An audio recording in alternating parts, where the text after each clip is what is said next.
gotta run this at 1. It's staple. Okay, go. Alright. What's up, guys? This is Slade from Team Arkham Asylum, coming at you with a deck profile of a deck I personally enjoy. It's degenerate, it's scummy, and it makes everybody question why you're still breathing. And the reason is because they don't have the heart to kill you. Anyways, here it is, Barrier Stun. Got 3 Fossil Dyna, Patches to Follow. Really fantastic card. Neither player can special summon. Has that flip face down ability when it's flip face up, like they attack it or you flip summon it. Wipes the board of all special summon monsters. This is your main go-to, best honorary barrier statue. As for the next 3, you got 3 barrier statue of the Abyss. No monster can be special summoned except for dark monsters. 1k, 1k stats. It's alright. Stats don't matter. You get to buff them up anyway. And you got 2 Storm Winds. Same deal as dark except for winds. You know, you only can special summon winds. So the whole goal is prevent your opponent from being able to play Yu-Gi-Oh! Because letting them play Yu-Gi-Oh! Is just, no. You don't let them do that. Alright, so that's all for the monsters. Only 8 monsters because you run a small amount because of card demise. You draw until you have 3 cards in your hand, discard the rest at end phase. You know, really good in this deck. Choose that 1 normal summon, set all your back row, discard the remainder. You don't have to worry about the whole special summon clause, but do watch out for that no battle damage to turn you do it. No damage to turn you do this thing clause, whatever. I'm ad-libbing this, screw it. Alright.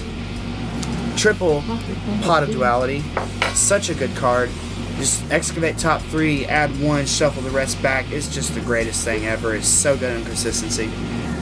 And then we go into the 1 Pot of Desires. Normally people would put like 2 or 3 in this kind of deck, and I understand, but the thing is, for some reason, every time I put it at a number higher than 1, I always draw the other Pot of Desires off of it, and it's just a terrible draw at that point. So, just 1 has been serving me well. I've been having no consistency issues, and it's been a really, really good number to run it at. 1 Upstart Goblin because, you know, just make your deck a 39 card deck, whatever, who cares. You need to draw power in this deck anyway. As for monster removal, we got double Dark Hole and Raigeki. I'll lump them together just because they do the exact same thing, really. You know, just destroy all monsters your opponent controls, or destroy all monsters on the board, period. And then you end on 1. Well, for more monster disruption, you have 1 Book of Moon. Just really good against this in this format. It gets Dryden, it gets whatever. It just baits negation. It helps in a lot of scenarios, and it's good offense and defense. As for your monsters, like I said, you can change the stats. You got triple Moon Mirror Shield. Makes them all 100 attack and defense higher than the highest stat of the monster at battles, meaning your opponent cannot kill that motherfucker in battle. And another good thing is you pay 500 when it's sent from the field to the grave.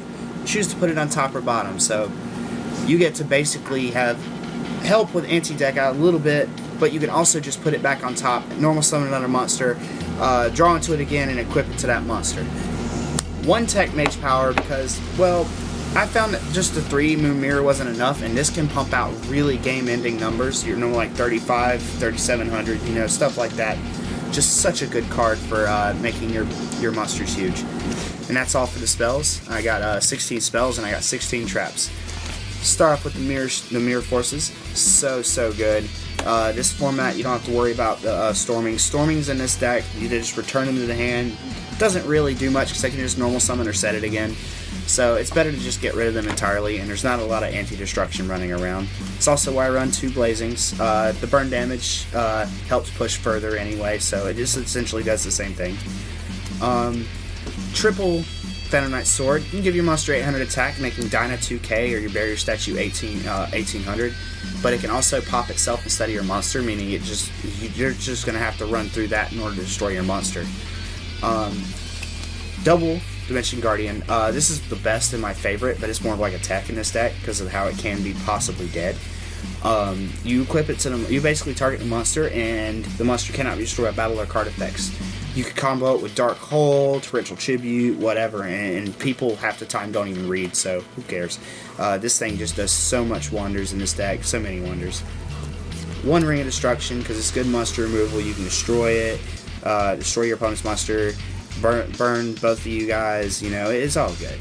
And you got 1 Torrential. Like I said, you can play off of Dimension Guardian with this, but it also works if you don't have a monster, which can be problematic. But once again, between the Mirror Forces and the Dark Holes and Raigekis in this, you can generally rest easy and assured that you can still pull through. Finally, there's a couple things you need in this deck, like Dark Bribes, Twin Twisters, enemy Dark Holes, enemy Raigekis, enemy Torrentials, etc., etc. You need to have protection against them, especially Twin Twisters this format. And Dark Bribe is probably one of the best answers because the advantage they get from it does not matter, as they can't play anyway. And that's also why I tech 1 Huge Revolution is over, because I found just the 3 Dark Bribes wasn't generally enough for some reason. But this card right here, unlike Starlight Road, if I could special summon the Stardust, I would, but this is spell speed 3 and it banishes the card, so they can't even respond to it 99% of the time anyway. So that's all for the main deck. I'll go ahead and go over the extra deck because, you know what? It doesn't matter. I can't make anything. Alright, let's go to the side deck. But anyways, triple Barrier Statue Inferno, just cannot special summon anything but fire monsters. It's in case you need to swap the attributes around in certain kinds of matchups. It's just generally a good idea.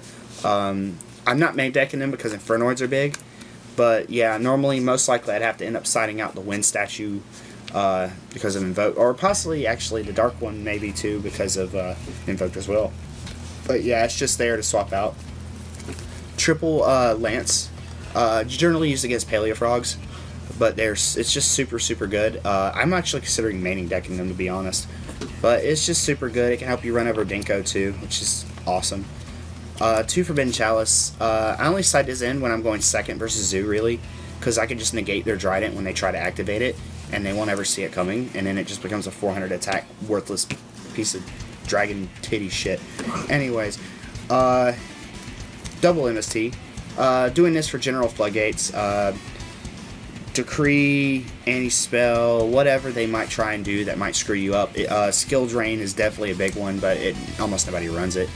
But it's just in there in general. I do side them against Paleofrogs a little bit, but yeah. Triple Wiretap, definitely Paleofrog side. You need to stop their traps, you need to stop the Canadias, the Dinomiscuses, etc., etc. And it doesn't even put them in the graveyard, so it just does nothing for them.